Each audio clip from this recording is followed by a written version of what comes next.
What If, Season 1, Episode 6, title, What If? Killmonger rescued Tony Stark. And the thing about this show is, on some show, it's a authority show. Each episode is a completely different story, going through the multiverse, seeing what would happen if the events of the movies happen slightly differently. And this episode is about, okay, what if someone saved Tony Stark at the beginning of the first Iron Man, when he's getting, the 10 wings are exploding, everything, killing soldiers left, right, center, just so they can kidnap Tony. What if someone saved him? And turns out that savior was Killmonger.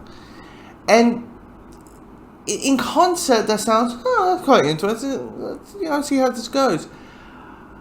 But for me, watching the entire episode, I found this be the most uninteresting what if so far. I really do.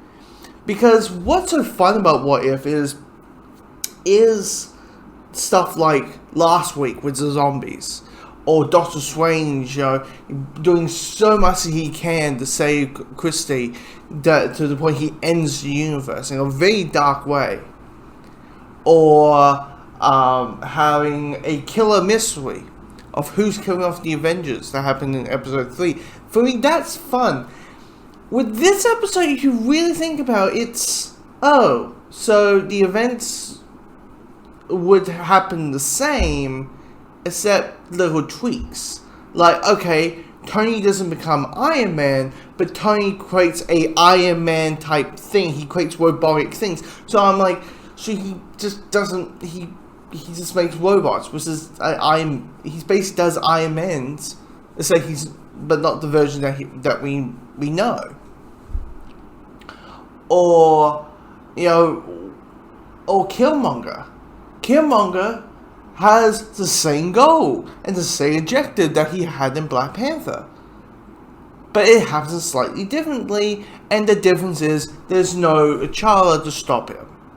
So everyone takes his word, and everybody thinks he's there for good intentions, all that kind of stuff. There's nothing here in this story that is that intriguing, that is that different.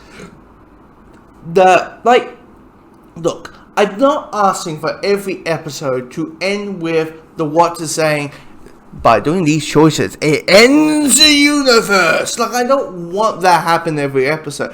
I mean, if it happened every episode, it would be like, Jesus Christ, thank goodness the MCU went the way it went.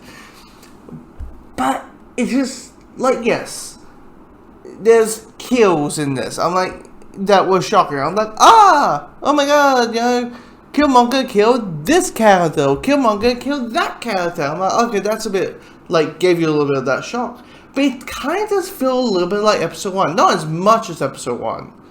But it just felt, so the path would be the same. Except different routes and different avenues, it just all will come down to the same goal. And it just didn't really hook me as much. I mean, the guy that got to play, Tony Stark, because they couldn't get Robert Downey Jr.